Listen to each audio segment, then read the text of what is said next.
जी अस्सलाम वालेकुम दोस्तों, आप देख रहे हैं मेरा यूट्यूब चैनल और फेसबुक पेज। मैं हूं मोहम्मद वसीम राना।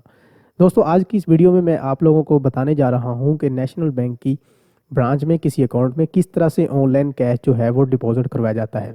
दोस्तों ये वीडियो दो हिस्सों पे मुश्तमिल होगी। इसमें पहले हिस्से में मैं आपको जो है डिपॉजिट स्लिप फिल करने का तरीका बताऊँगा और दूसरे हिस्से में मैं आपको ये बताऊँगा कि ये कहाँ से डिपॉजिट हो सकते हैं और इस पर चार्जेस क्या क्या और किस तरह से लगते हैं और वो कौन से अकाउंट्स हैं जिन पे जो है वो फ्री ऑफ कॉस्ट आप ऑनलाइन ट्रांजैक्शन कैश जमा करवा सकते हैं। जी तो दोस्तों आप वीडियो को स्टार्ट करते हैं। पहले हिस्से में हम शुरू करते हैं कि इस वॉचर को जो ऑनलाइन कैश जमा करवाने के लिए फिल किया जाता है वो किस तरह से किया जाता है और क्या क्या रिक्वायरमेंट्स होती है जो नेशनल बैंक की तरफ से है। जी तो दोस्तों हम आ गए हैं अपने वोचर की तरफ जो मैंने ऑलरेडी फिल किया हुआ है। इसमें मैंने डिटेल इनपुट की हुई है। तो दोस्तों ये बात क्लियर कर लें, जब आप नेशनल बैंक में कैश डिपॉजिट करवाने के लिए किसी भी ब्रांच को विजिट करते हैं तो आपके पास जो है वो आपका आईडी कार्ड होना लाजमी होता है, उसकी कॉपी, और आपके पास जिस कस्टमर को आप पैसे भेज रहे हैं या जिस अकाउंट में पैसे भेज रहे हैं उसकी तीन चीज़ें आपको मालूम होना ज़रूरी है। उसमें सबसे पहले आ जाता है उस बंदे का बैंक अकाउंट नंबर। जी हाँ दोस्तों, 10 डिजिट का ऑनलाइन बैंक अकाउंट नंबर आपके पास होना ज़रूरी है। उसके बाद पता होना चाहिए आपको उसका ब्रांच कोड और ब्रांच नेम, कि आपने किस ब्रांच में पैसे भेजने हैं, उसका कोड क्या है और उसका नाम क्या है।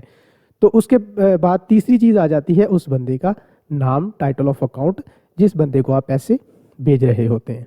जी तो दोस्तों अब हम स्टार्ट करते हैं यहाँ से, शुरू से। ये देखें यहाँ से ब्रांच कोड से हम स्टार्ट कर लेते हैं कि सबसे पहले आपने ब्रांच कोड लिखना होता है। ये कौन सा ब्रांच कोड होता है, नीचे भी ब्रांच कोड दिया हुआ है, ये क्यों दिया हुआ है, तो हम वन बाय वन इसको क्लियर कर लेते हैं कि ऊपर कौन सा ब्रांच कोड आएगा और नीचे कौन सा आएगा और कहाँ कहाँ पे कौन कौन सी चीज़ें फिल करनी है। जी दोस्तों यहाँ पे मैंने ब्रांच कोड लिखा हुआ है 002 मेन ब्रांच कराची। सपोज करें कि जो कस्टमर जो है वो कैश डिपॉजिट करवाने के लिए जिस ब्रांच में खड़ा है, यहाँ पे वो कैश जमा करवा रहा है, वो मेन ब्रांच कराची है या वो मेन ब्रांच इस्लामाबाद है, यहाँ पे भी वो खड़ा है, उस ब्रांच का कोड यहाँ पे लिखा जाएगा। 4 डिजिट का ब्रांच कोड होगा जिस ब्रांच के काउंटर पे आप कैश जमा करवा रहे हैं।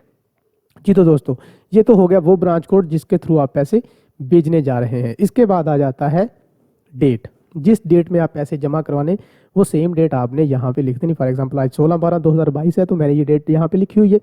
तो आपने अपने केस में जिस दिन आप ब्रांच विजिट कर रहे हैं तो आपने यहाँ पे डेट मेंशन कर देनी है। जी तो दोस्तों आगे आ जाता है ये वाला ब्रांच कोड। यहाँ पे एक चीज़ लिखी है क्रेडिट टू। इसका मतलब है कि आप इस ब्रांच में पैसे भेज रहे हैं, ये वो ब्रांच है जहाँ पे आपका कैश जमा होने जा रहा है। जी हाँ दोस्तों, यहाँ पे आपके कस्टमर का जो ब्रांच अकाउंट कोड है जिसको आपने पैसे भेजने हैं उसका कोड आपने यहाँ पे लिख देना है। जिस तरह से मेरे केस में मैंने खुद से एक चीज़ एग्जाम्पल के तौर पे लिखी हुई है 0300, ये मेन ब्रांच लाहौर का कोड है।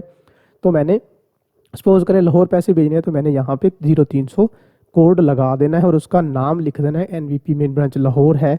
आपके केस में फॉर एग्जांपल इस्लामाबाद की कोई ब्रांच है, फैसलाबाद की कोई ब्रांच है, लाहौर की जो भी जहाँ की ब्रांच है लोकल है, आपकी जो ब्रांच नेम है आपने यहाँ पे लिख देना है 7 डिस्ट्रिक्ट के साथ। ठीक है, उसके बाद आ जाती है यहाँ पे अकाउंट नंबर की बारी।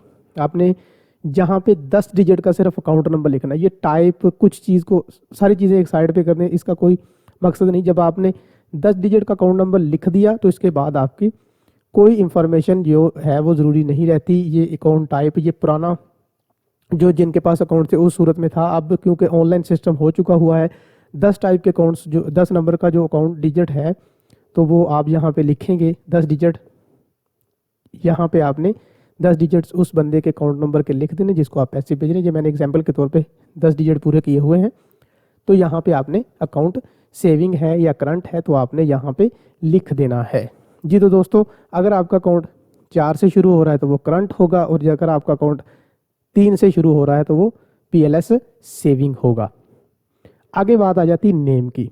बहुत सारे कस्टमर यहाँ पे गलती करते हैं कि अपना नेम लिख देते हैं, जो बंदा कैश जमा करवा रहे थे यहाँ पे अपना नहीं, हरगिज़ नहीं। यहाँ पे आपने नेम लिखना होता है उस बंदे का, उस कस्टमर का जिसको आप पैसे भेज रहे हैं। ये बेसिकली टाइटल ऑफ अकाउंट है। यहाँ पे मोहम्मद वसीम राना मैंने एग्जाम्पल के तौर पे लिखा हुआ है, तो आप अपने जो जिसको पैसे भेज रहे हैं उसका नाम यहाँ पे लिख देना है। इसके बाद आ जाती अमाउंट। दोस्तों ये वो अमाउंट होती है जो अकाउंट में क्रेडिट होना होती है जो बंदे को आपने भेजनी होती है। यहाँ पे चार्जेस का कोई चक्कर नहीं है, चार्जेस के बगैर आपने जो अमाउंट बंदे को भेजनी यहाँ पे लिख देनी। अगर आपने चार्जेस इसमें से काट के लिखने तो पहले पता कर लेना कि उस पर चार्जेस लगने हैं या नहीं। वो मैं आगे चल के आपको बताता हूँ कि कहाँ पे चार्जेस इंप्लीमेंट होते हैं, कहाँ पे चार्जेस नहीं लगते। तो मेरे केस में फॉर एग्जांपल मैंने 1 लाख जो है वो डिपॉजिट करवाना है, तो मैंने 100,000 ओनली यहाँ पे अमाउंट इन फिगर और इन वर्ड्स दोनों जगह पे मैंने लिख दी।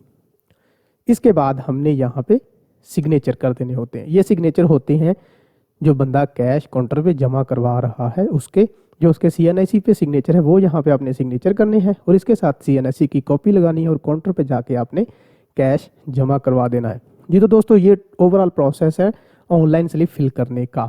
इसके बाद हम आगे चलते हैं, चार्जेस के बारे में बात करते हैं। जी तो नेशनल बैंक की तकरीबन 1500 ब्रांचेस हैं पूरे पाकिस्तान में कमोबेश।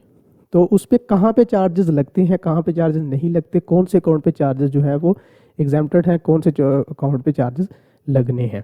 जी तो दोस्तों सबसे हम पहले बात कर लेते हैं लोकेशन की। लोकेशन वाइज जो है, अगर आप विद इन डिस्ट्रिक्ट, एक डिस्ट्रिक्ट के अंदर अंदर फॉर एग्जांपल आपकी ये ट्रांजैक्शन कराची के अंदर अंदर ही हो रही होती तो आपके जो है कोई चार्जेस इस पर नहीं लगने थे। एज़ पर जो शेड्यूल ऑफ चार्जेस है नेशनल बैंक का, आप वेबसाइट पे जाके देख सकते हैं। वहाँ पे जो लोकल ट्रांजैक्शन है उस पर कोई चार्जेस अभी तक नहीं है।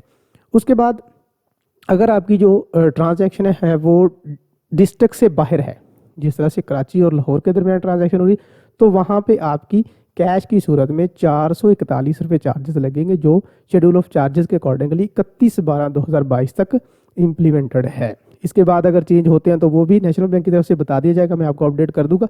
अभी तक जो चार्जेस हैं वो 441 हैं, सिर्फ उस सूरत में जब आप एक शहर से दूसरे शहर में पेमेंट भेज रहे हैं। तीसरी चीज़ इसमें यह है कि जो आर्मी अकाउंट्स हैं पूरे पाकिस्तान में, जो नेशनल बैंक के साथ एक कॉन्ट्रैक्ट हुआ है आर्मी की तरफ से, आर्मी अकाउंट में जो ट्रांजैक्शन है पैसे निकलवाने के और जमा कराने के कोई चार्जेस नहीं हैं। जी हाँ दोस्तों, बिल्कुल ऐसा ही है। आप अगर आर्मी पर्सनल के अकाउंट में पैसे भेजने हैं या उसमें से विड्रॉ करवा रहे हैं तो उस पर जो ऑनलाइन चार्जेस हैं वो नेशनल बैंक की तरफ से नहीं है। जी तो दोस्तों ये थी ओवरऑल आज की मेरी वीडियो, जो मैंने आपको बताई कि ऑनलाइन ट्रांजैक्शन जो है वो अगर आप नेशनल बैंक से करने जाते हैं तो किस तरह से एक वाउचर फिल करना है और आपने कौन कौन सी चीज़ें लेके जानी है और किस तरह से चार्जेस लगते हैं आपको। अगर वीडियो पसंद आई हो तो लाइक शेयर ज़रूर कीजिएगा। अगर कोई क्यूरी हो तो आप कमेंट में मुझे बता सकते हैं, मैं आपकी हेल्प करने के लिए तैयार हूँ। तो अगली वीडियो देख कर लिए मुझे इजाज़त। अल्लाह निगहबान।